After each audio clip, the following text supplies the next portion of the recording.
Frères et sœurs de l'émission La manne du ciel. La manne jaillit toujours abondamment du ciel et nous donne la lumière de notre Seigneur Jésus-Christ. Cette lumière nous élève et nous comprenons pourquoi nous sommes sur la terre, ce que nous devons faire tant soit peu, retourner à notre Dieu dans les cieux des cieux pour les noces de l'année. Et il est venu nous chercher pour que nous repartions. Dans le jardin, il a fait le 3e jour. Cette émission est présentée par le serviteur Jules Comblan Soussou de l'église missionnaire Philadelphie de Christ à Lomé au Togo. Et nous sommes très heureux de partager ces instants de plaisir avec toi, mon frère, ma soeur, afin que tu saches que Dieu t'aime. Dieu a tant aimé le monde qu'il a donné son Fils unique, afin que quiconque croit en lui ne périsse point, mais qu'il ait la vie éternelle. Et donc, mon frère, il faut comprendre que Dieu nous aime tant et nous aime, qu'on dit, c'est un amour inébranlable. C'est un amour entre un époux et une épouse. Et il est venu chercher son épouse pour la faire repartir dans les cieux des cieux. Et donc, il faut savoir que Dieu, qui a créé les cieux et la terre, et qui nous y a amenés, a un plan. Avant de créer les cieux et la terre, ce qu'il voudrait, il voudrait que nous, âmes vivantes, invisibles, nous soyons visibles.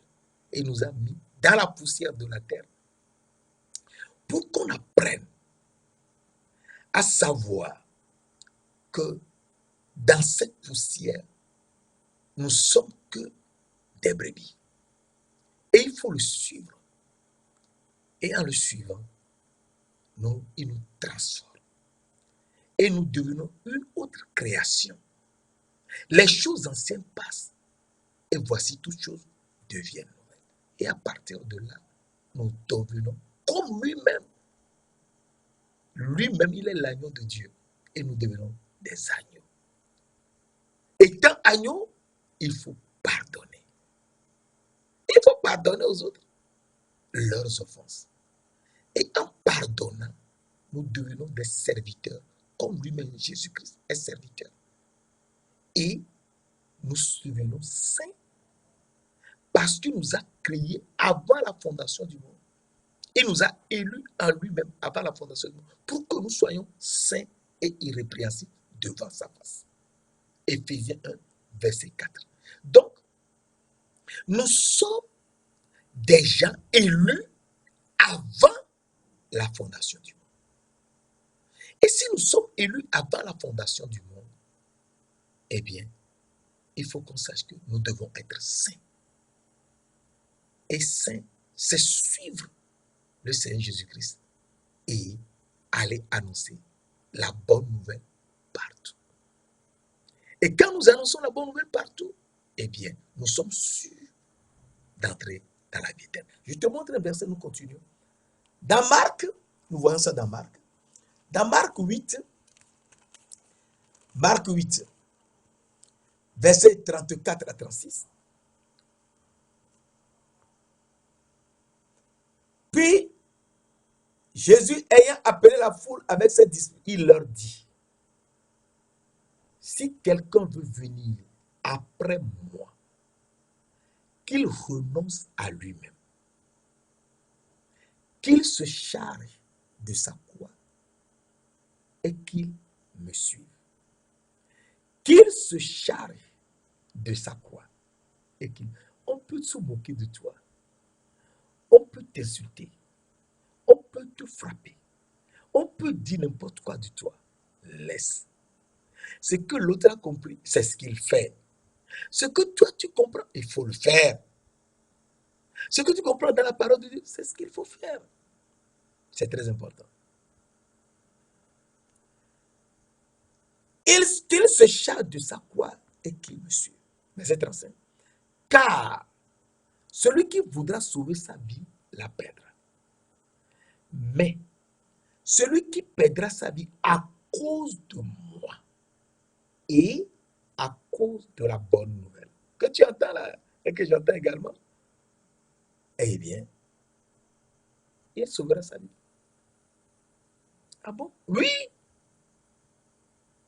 Et le Seigneur nous dit, dans Marc, toujours Marc 10, verset 29 à 30, Jésus répondit, je vous le dis, en vérité, il n'est personne qui ayant quitté à cause de moi et à cause de la bonne nouvelle. Et à cause de la bonne nouvelle, sa maison, sa mère, ses frères, ses soeurs, son père ou ses enfants, ses terres, ne reçoivent au centuple.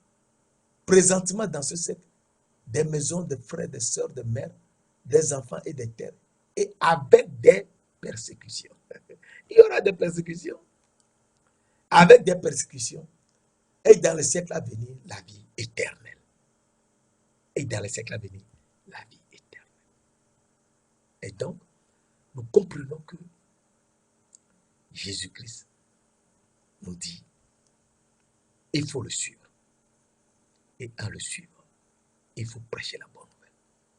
Et en prêchant la bonne nouvelle, les gens peuvent nous persécuter. C'est une gloire. Les gens peuvent nous en vouloir. Même tes propres enfants ne peuvent pas te comprendre.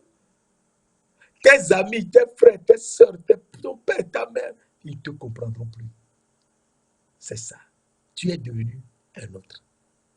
Moïse était devenu un autre. Les gens ne le comprenaient plus. Son propre frère et sa soeur, sa grande soeur, son grand frère, n'arrivaient plus à le comprendre. Mes frères, mes soeurs, c'est ça la parole. Alors, Dieu qui fait cela nous montre très très bien que si nous le suivons, eh bien, il nous transforme. Et il nous transforme de telle manière que nous sommes saints, nous prêchons sa parole partout et nous sommes de simples serviteurs. Et étant de simples serviteurs, eh bien, il nous dit quelque chose de très important. Et cette notion, il faut la garder. En allant prêcher la parole de Dieu, étant des serviteurs. Il faut savoir que nous ne nous prêchons pas nous-mêmes. C'est Christ, c'est Jésus-Christ le Seigneur que nous prêchons. Et nous nous disons vos serviteurs à cause de Jésus-Christ. Et donc, si tu es serviteur, il faut savoir que ce n'est que la parole de Jésus-Christ qu'il faut prêcher. Car le Seigneur l'Éternel ne fait rien sans avoir révélé son secret à ses serviteurs, les prophètes. Et il nous dit, ça c'est Amos 3, verset 7, il nous dit dans Matthieu 23, verset 11, que le plus grand parmi vous soit votre serviteur. Donc, nous sommes serviteurs et nous sommes également saints. Et si nous sommes saints, c'est avant la fondation du monde. En Jésus-Christ, Dieu nous a élus avant la fondation du monde pour que nous soyons saints. Et donc, si nous sommes saints, la parole de Dieu nous dit, et c'est très important, dans 1 Pierre 2, versets 9 et 11, vous, au contraire, vous êtes une race élue. Ah, nous sommes des élus, oui. Vous, au contraire, vous êtes une race élue. Un sacerdoce royal. Une race élue. Un sacerdoce royal. Une nation sainte. Un peuple acquis.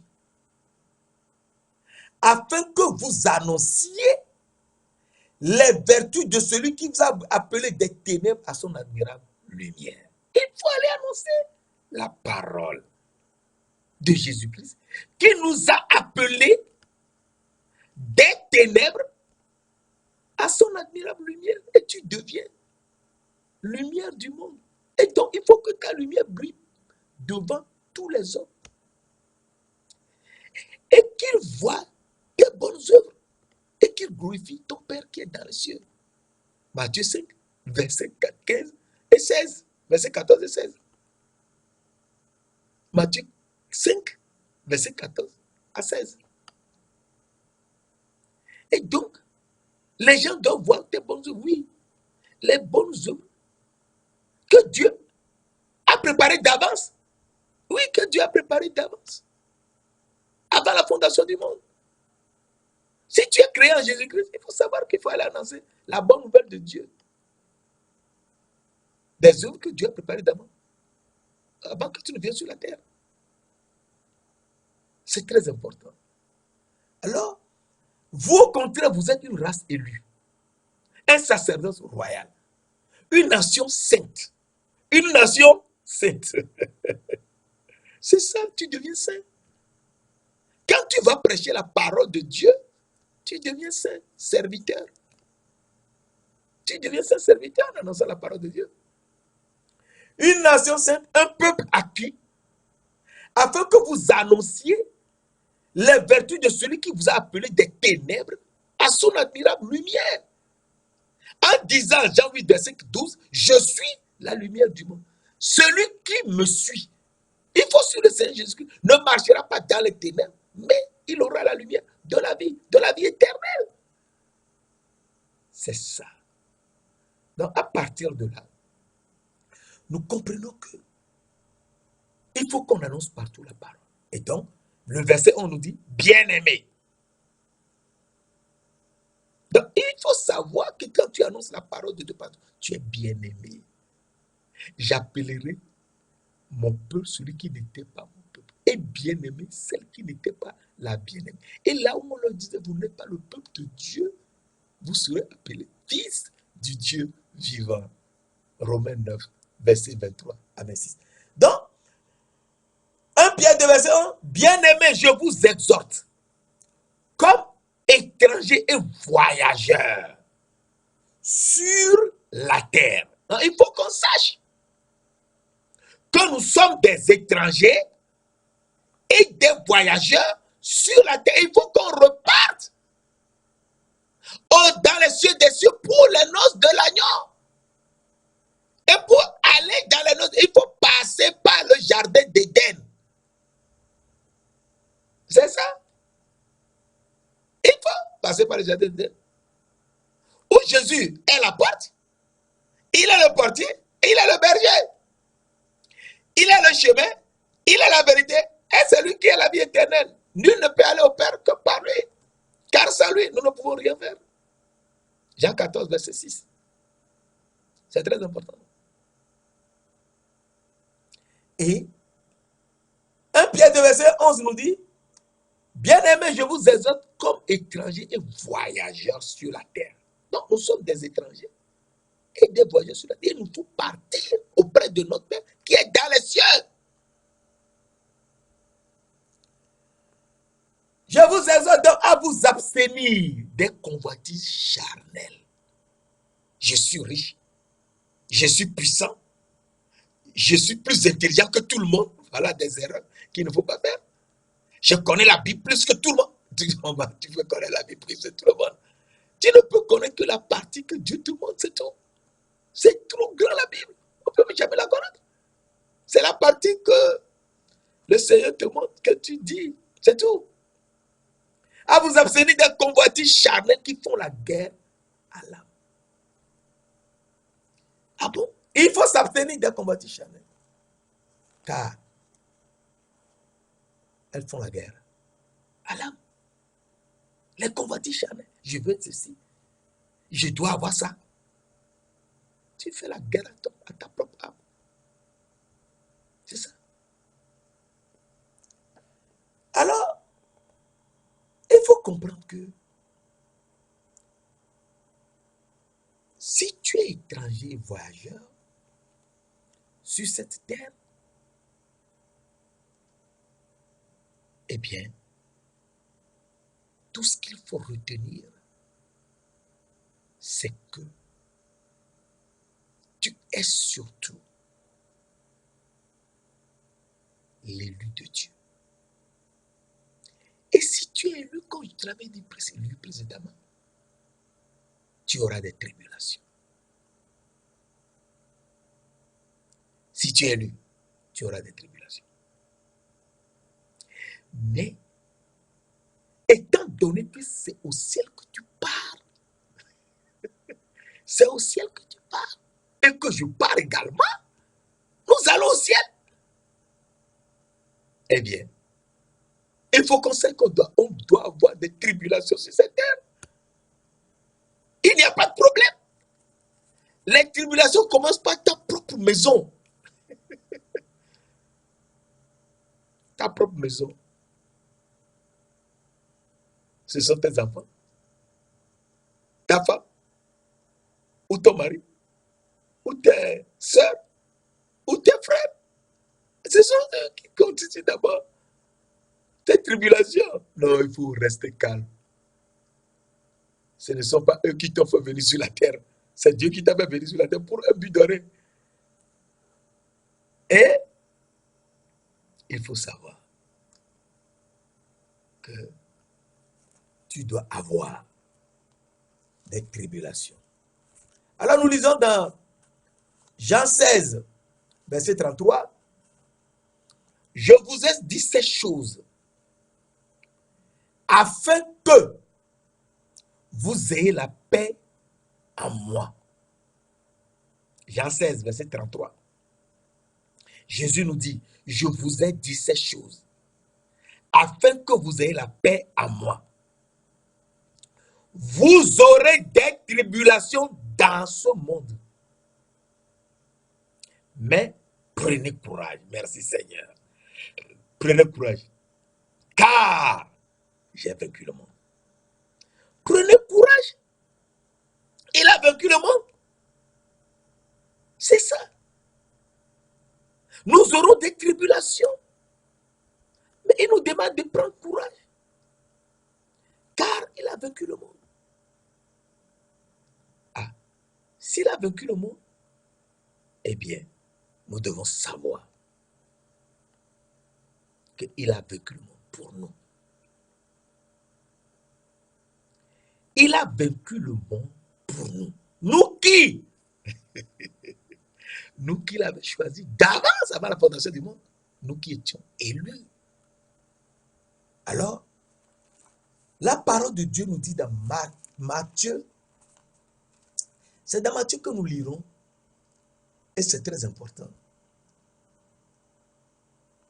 Car Dieu de gloire nous montre quelque chose de très important. Et il faut que nous suivons cela. Matthieu 25. Nous lisons versets 31 à 34. Lorsque le Fils de l'homme viendra dans sa gloire, avec tous les anges, il s'assiera sur le trône de sa gloire. Toutes les nations seront assemblées devant lui. Il séparera les uns d'avec les autres. Comme le berger sépare les brebis d'avec le bouc.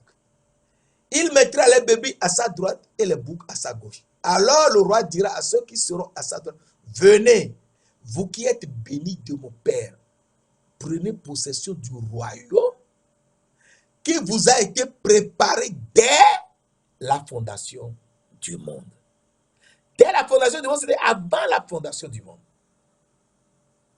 Donc, si c'est préparé pour ceux-là qui sont là avant la fondation du monde, ah, il faut qu'on sache que Dieu de gloire, qui nous a fait cela, nous montre que, eh bien, nous devons savoir que même s'il y a des problèmes sur la terre, à cause de nous les élus, Dieu interviendra pour nous.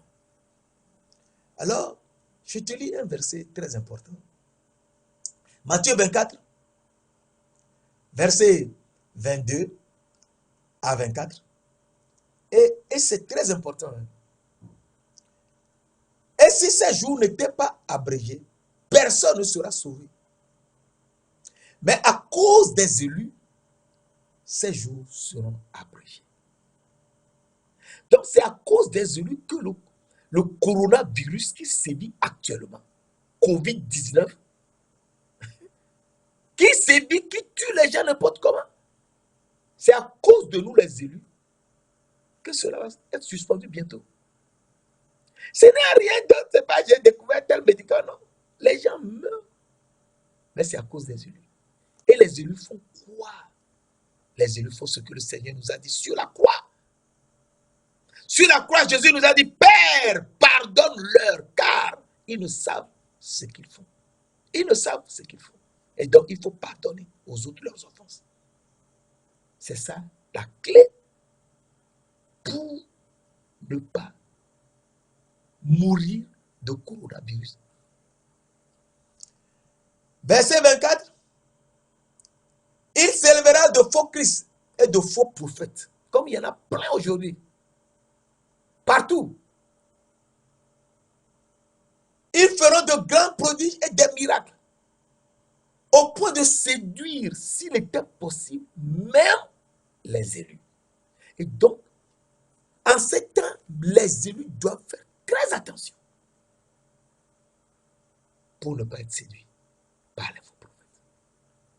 Et donc, si tu es élu, il faut comprendre que Dieu de gloire te dit dans Apocalypse 17, verset 14, et c'est très important, Apocalypse 17, verset 14, afin que tu comprennes qui sont les élus.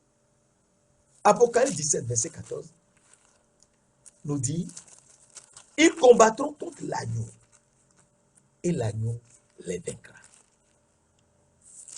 Car, parce qu'il est le Seigneur des seigneurs et le roi des rois.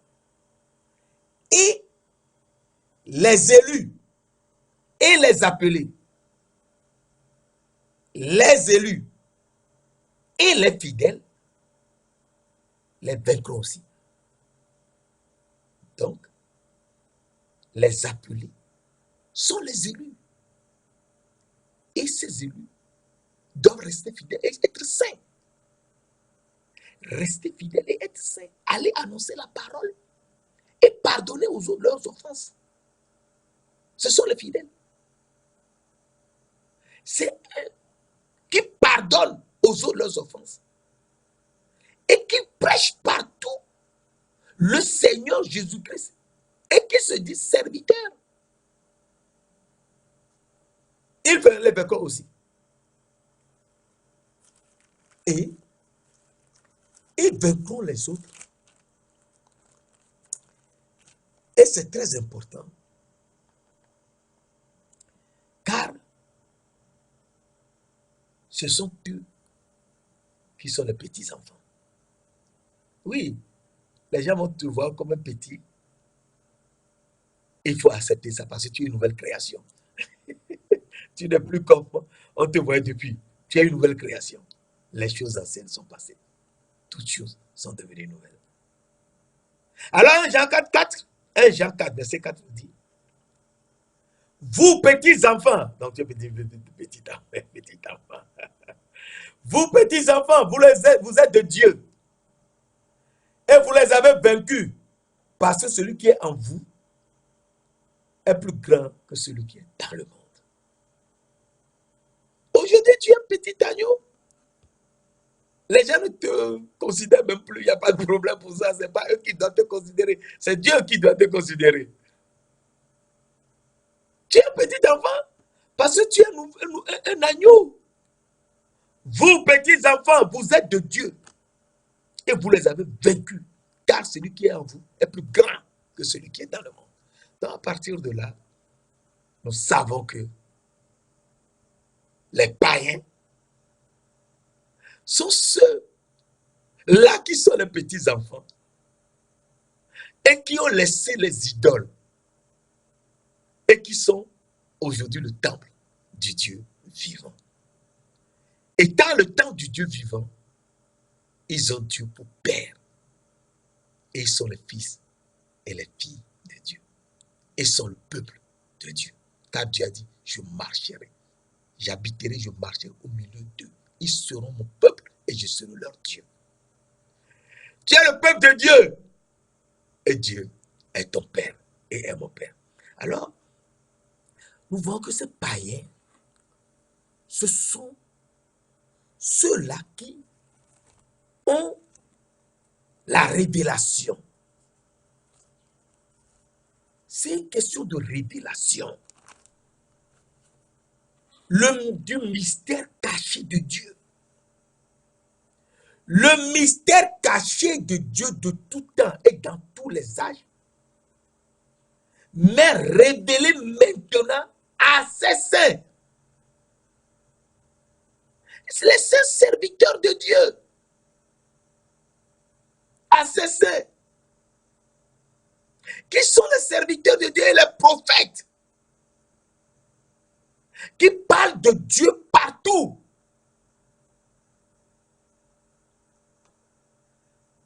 À qui Dieu a voulu faire connaître quelle est la glorieuse richesse de ce mystère parmi les païens. La glorieuse richesse de ce mystère parmi les païens. Savoir Christ en vous, l'espérance de la gloire. Donc Christ est en toi. Si Christ est en toi, les choses anciennes passent. L'idolâtrie passe. Et tu deviens le temple du Dieu vivant. Et Christ est en toi. C'est-à-dire l'Esprit de Dieu vient habiter en toi. Et si l'Esprit de Dieu vient habiter en toi, eh bien, tu es une autre création. Et c'est ça que je te lisais dans 1 Corinthiens 6, verset 19. 1 Corinthiens 6, verset 19 nous dit, ne savez-vous pas que vous êtes, que votre corps est le temple du Saint-Esprit qui est en vous et que vous avez reçu de Dieu et que vous ne vous appartenez point à vous-même. Verset B, car vous avez été rachetés à un grand prix.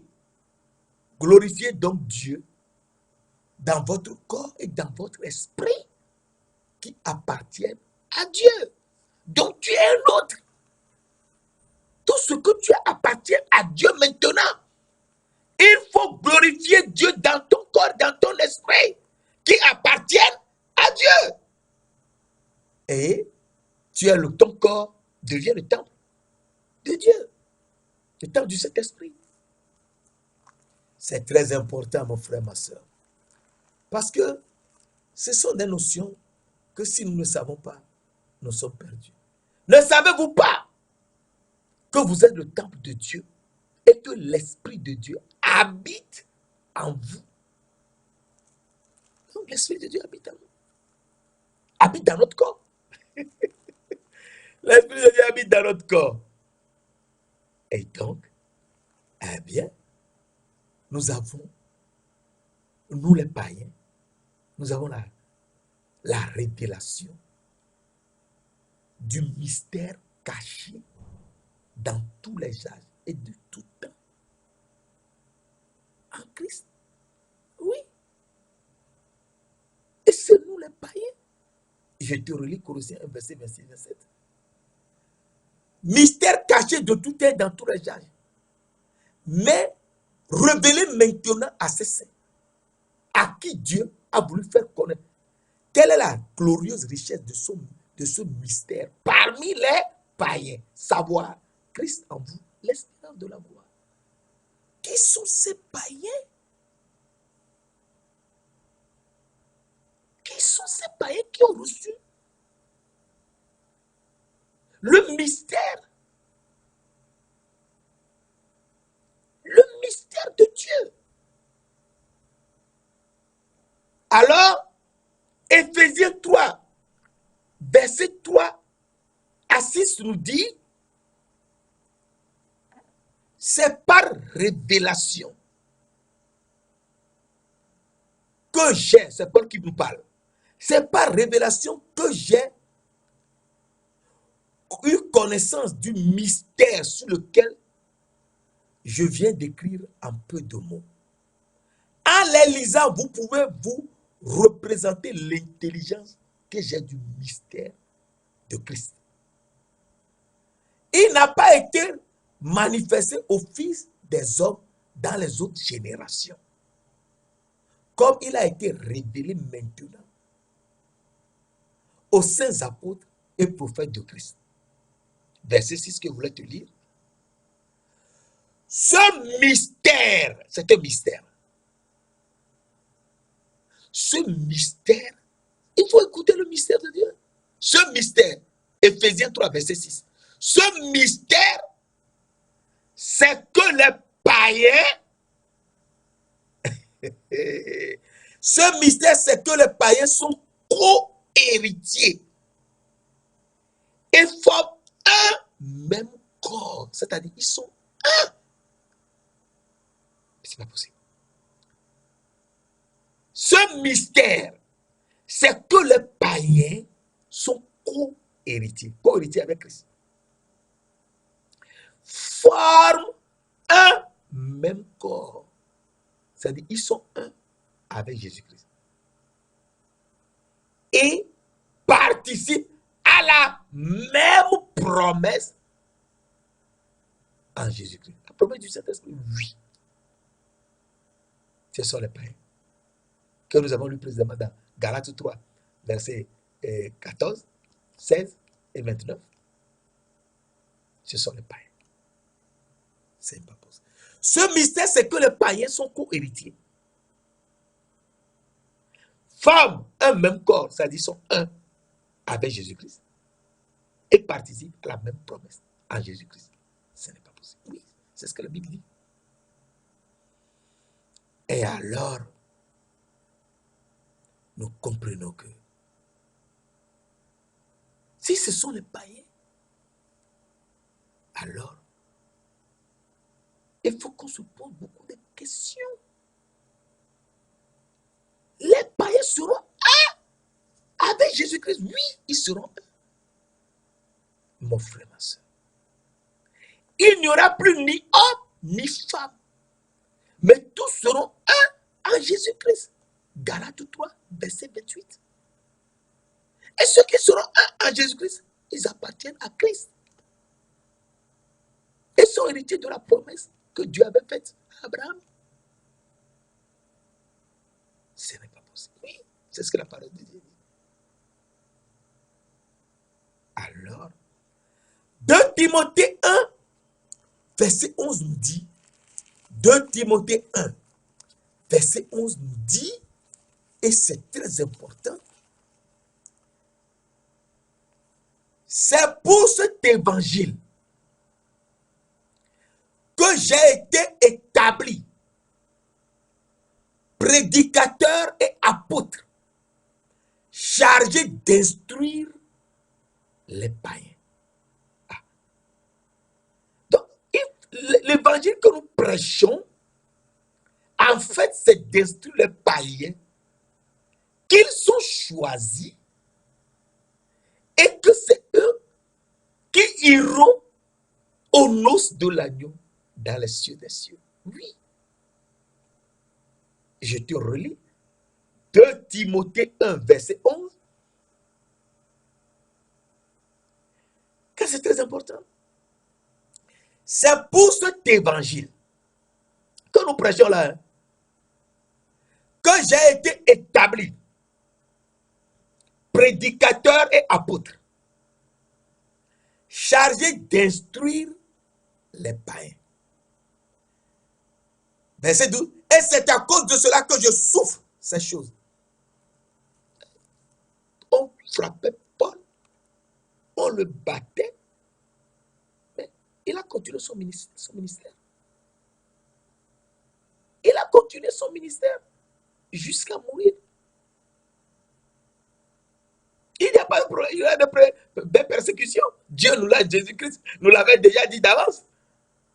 Donc, si les gens nous persécutent, il n'y a pas de problème. Nous sommes d'ailleurs heureux. S'il faut te dire la vérité. Alors, 2 Timothée 4, verset 17 nous dit, 2 Timothée 4, verset 17 nous dit, c'est le Seigneur qui m'a assisté. Hein? C'est Paul qui nous écrit. Hein? On le frappait, on lui faisait beaucoup de persécutions. Oui, c'est ça. C'est le Seigneur qui m'a assisté et qui m'a fortifié afin que la prédication fût accomplie par moi et que tous les païens l'entendissent. Et j'ai été délivré de la gueule du lion. Nous serons persécutés, mais nous sortirons de la gueule de tout lion. Et Paul dit, la prédication, afin que la prédication fût accomplie par moi et que tous les païens l'entendissent. Tous les païens. Tous ceux qui vont écouter ce message sur YouTube, en allant dans la section prédication du serviteur Jules Komla Sossou, eh bien, ils trouveront cela. Un jour ou l'autre. Il n'y a pas de problème. Dieu sait comment il fait ces choses. Alors, nous comprenons que ce sont les païens qu'il faut instruire. Oui, ce sont les païens. Alors, Acte 26 nous dit, Acte 26, verset 17-18 nous dit, Acte 26, qui est un verset très important. Acte 26, verset 17-18 nous dit, je t'ai choisi du milieu de ce peuple et du milieu des païens vers qui je t'envoie, afin que tu leur ouvres les yeux pour qu'ils passent des ténèbres à la lumière et de la puissance de Satan à Dieu, pour qu'ils reçoivent par la foi en moi le pardon des péchés et l'héritage avec les sanctifiés. Ah, c'est ça. Alors, nous relisons, et c'est très important. Je t'ai choisi. C'est très important. Je t'ai choisi du milieu de ce peuple et du milieu des païens vers qui je t'envoie. C'est ça que Paul nous écrit dans 2 Timothée 4.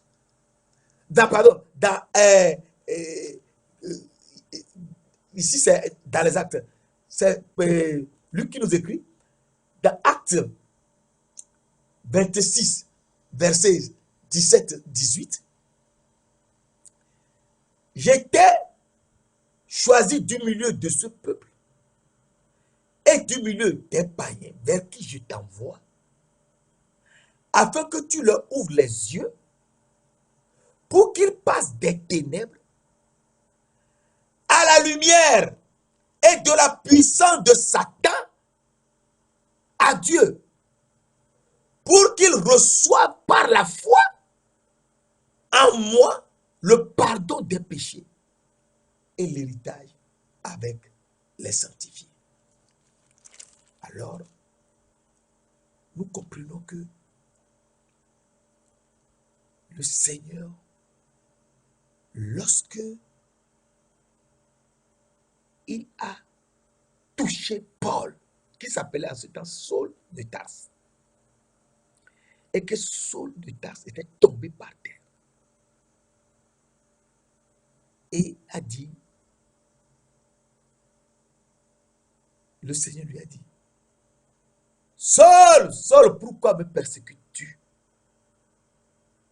Il te sera dû te réjamber contre les aiguillons. Je répondis, qui es-tu, Seigneur? Et le Seigneur dit, je suis Jésus que tu persécutes. Et le Seigneur lui dit, lève-toi et tiens-toi sur tes pieds, car je te suis apparu pour t'établir ministre et témoin des choses que tu as vues et de celles pour lesquelles je t'apparaîtrai. Je t'ai choisi du milieu de ce peuple et du milieu des païens vers qui je t'envoie. Et ce que le Seigneur a dit, ces païens, Paul, Saul de Tarse qui est devenu Paul, est parti et leur a montré la parole. Alors, cette parole que Saul de Tarse nous montre, c'est que il faut qu'on comprenne que dans Romains 15, les païens à qui Dieu donne sa propre gloire, eux qui sont des vases de miséricorde, à qui Dieu a donné sa propre gloire, et les a choisis non seulement d'entre les Juifs, mais les païens. Et il les appelle mon peuple, ceux qu'on n'appelait pas le peuple de Dieu. Il les appelle bien-aimés. Et mieux, il les appelle les fils du Dieu vivant, comme Jésus-Christ est fils du Dieu vivant. Alors dans Romains 15, verset 8-9, je dis cela, je dis en effet que Christ a été serviteur des circoncis pour prouver la véracité de Dieu en confirmant les paroles faites au Père. Verset 9. Tandis que les païens glorifient Dieu à cause de sa miséricorde. De sa miséricorde.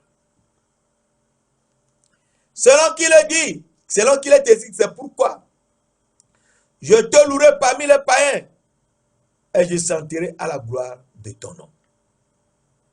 Verset 7. Afin d'être ministre de Jésus-Christ parmi les païens, m'acquittant du divin service de l'évangile de Dieu, afin que les païens lui soient une offrande agréable, étant sanctifiés par l'Esprit Saint, étant sanctifiés par le Saint-Esprit. Donc nous comprenons que les païens sont ceux pour qui Paul a surtout prêché l'évangile. Oui, m'acquittant du divin service de l'évangile, comme nous l'avons vu précédemment dans Acte 26, versets 17 à 18. Car je n'oserais mentionner aucune chose que Christ n'avait faite par moi pour amener les païens à l'obéissance par la parole et par les actes. Donc par la parole de l'évangile. Alors, par la puissance des miracles et des prodiges, par la puissance de l'Esprit de Dieu, en sorte que depuis Jérusalem et les pays voisins, j'ai abondamment répandu l'évangile de Christ. C'est Paul qui nous écrit. Dans Romains 15, versets 8 et 9 et versets 16 à 19. Alors, dans Romains 16, nous voyons quelque chose de très important où Dieu donne la révélation du mystère qu'il nous a fait entendre précédemment dans Colossiens 1, verset 26, 27 et dans Éphésiens 3, verset 3 à 6.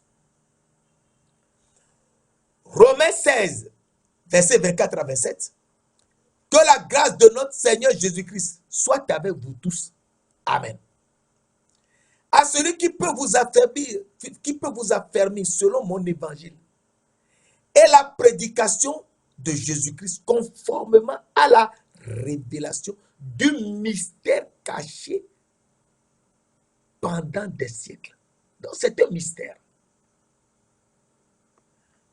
Mais maintenant, manifesté par les écrits des prophètes, d'après l'ordre du Dieu éternel, qui est Jésus-Christ toujours lui-même, le Père éternel, et porté à la connaissance de tous les païens, afin qu'elles obéissent à la foi. À Dieu seul sage, soit la gloire au siècle des siècles par Jésus-Christ. Amen. Donc, le mystère caché de tout temps et dans tous les âges, pendant des siècles, mais qui est révélé maintenant, d'après l'ordre du Dieu éternel, et porté à la connaissance des païens, afin qu'elles obéissent à la foi. Eh bien, c'est l'évangile que Dieu les a choisis et qu'ils seront partis dans les cieux pour les noces de l'agneau. Et qu'ils sont les élus de Dieu, car ils ont été élus avant la fondation du monde. Et qu'à cause d'eux, eh bien, la tribulation qui vient dans le monde aujourd'hui, eh bien, sera vite balayée à cause des élus. À partir de là, nous comprenons que Dieu de gloire, qui a fait cela, nous montre un point très important. Et ce point important, c'est que il nous montre, et il faut qu'on suive cela de manière très approfondie, que le mystère qu'il nous écrit et qui nous révèle maintenant, eh bien, il faut qu'on sache que c'est pour ces païens-là qu'il reviendra, lui-même étant dans les cieux. Tous ces païens sortiront de la terre. Ceux qui seront vivants les suivront, habillés complètement en blanc, en lin blanc pur, et partiront dans les cieux pour les noces de l'agneau. Alors, je te lis un verset tellement important, c'est que le seul Dieu que je viens de te lire tout à l'heure, dans Romains 16, verset 27, le seul Dieu seul qui est sage, eh bien, c'est lui qui nous élève et c'est lui qui veut nous faire partir.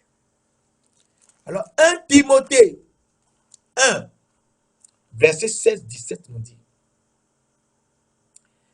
le seul Dieu qui veut nous faire partir, qui a choisi les païens,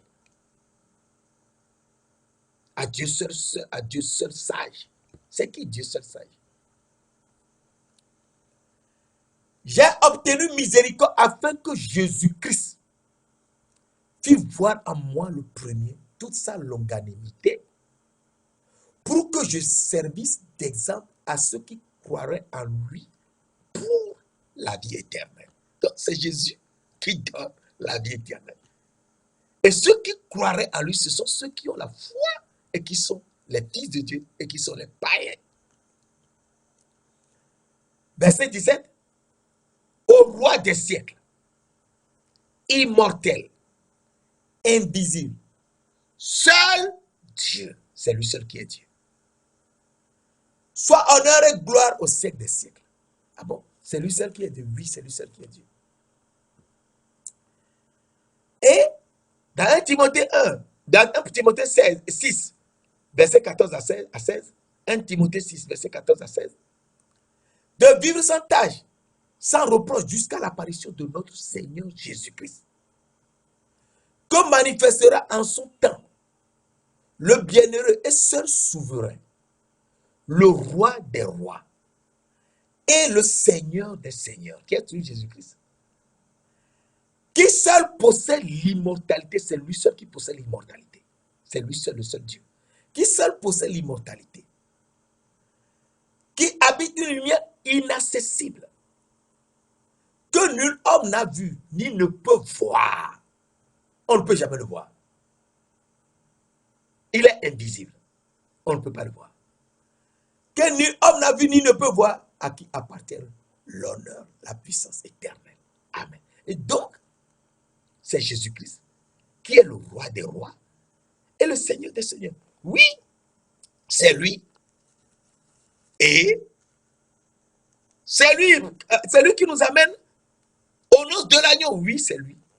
Et nous voyons un dernier verset, nous partons. Pour que nous y réfléchissons mûrement, afin qu'on sache avec qui nous sommes pour ce troisième jour. Et que le mystère dont nous avons parlé dans Colossiens et dans Éphésiens, tu comprends bien ce mystère. Dans Apocalypse 19, verset 13, on a écrit, il était revêtu d'un vêtement teint de sang. Son nom est la parole de Dieu. Ah? Son nom est la parole de Dieu? Oui. Son nom est la parole de Dieu. Ce n'est pas possible. Oui. Jean 1, verset 1 à 4 et 14 nous dit, au commencement était la parole. Et la parole était avec Dieu. Et la parole était Dieu. Elle était au commencement avec Dieu. Toutes choses ont été faites par elle. Et rien de ce qui a été fait n'a été fait sans elle. En elle était la vie. Et la vie était la lumière des hommes. Ah! En la parole était la vie. Et la vie était la lumière des hommes. Verset 14. Et la parole a été faite chair, mon frère, ma soeur. Jean 1, verset 14. Et la parole a été faite chair. Et elle a habité parmi nous, pleine de grâce et de vérité. Et nous avons contemplé sa gloire. Une gloire comme la gloire du Fils unique venu du Père. Ce n'est pas possible. Oui, la gloire du Fils unique venu du Père est venue jusqu'à nous. Et la parole a été faite chair. C'est Jésus-Christ. La parole, oui. C'est la parole. Elle a pris chair. Et c'est ce que Timothée nous dit dans 1 Timothée 3, verset 16. La parole de Dieu nous dit 1 Timothée 3, verset 16. Et, verset 16. Et sans contredire, le mystère de la piété est grand. Dieu a été manifesté en chair. Justifié par l'Esprit, vu des anges, prêché aux païens, cru dans le monde, élevé dans la gloire. Dieu s'est manifesté en chair. Il a été élevé dans la gloire. Oui, Jésus-Christ. Sur le mont des Oliviers, Jésus-Christ. Sur le mont des Oliviers, je suis en train de te parler dans Acte 1, verset 9. Il bénissait ses disciples et il a été enlevé au ciel. Il s'est élevé au ciel. C'est Jésus qui a été enlevé du milieu de vous au ciel, reviendra de la même manière que vous l'avez vu, s'élevant au ciel. Acte 1, verset 11. À partir de là, nous comprenons que c'est Jésus qui a été élevé dans la gloire. C'est lui Jésus. Donc, nous comprenons que Apocalypse 19, verset 13, Jésus est la parole. Oui. Et le verset 16 nous dit, et là nous sommes tous tranquilles, et le verset 16 nous dit, il avait sur son vêtement et sur sa cuisse un nom écrit, Roi des rois et Seigneur des seigneurs. Jésus-Christ est la parole de Dieu. Et la parole, c'est le roi des rois et le Seigneur des seigneurs. Donc Jésus-Christ est le roi des rois et le Seigneur des seigneurs. Et c'est ce que nous avons vu précédemment tout à l'heure dans 1 Timothée 6, verset 14 à 16. 1 Timothée 6, verset 14 à 16. Je te relis cela et nous allons à la fin. 1 Timothée 6, verset 14 à 16. De vivre sans tâche et sans reproche jusqu'à l'apparition de notre Seigneur Jésus-Christ, que manifestera en son temps le bienheureux et seul souverain, le seul souverain sacrificateur, le roi des rois et le Seigneur des seigneurs.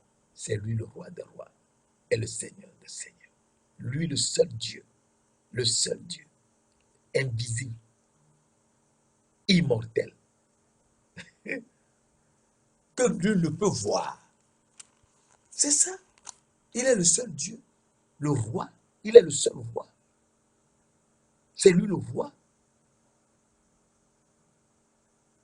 L'éternel est roi, a toujours et à perpétuité. C'est un roi éternel. Et s'appelle l'éternel des armées, est roi.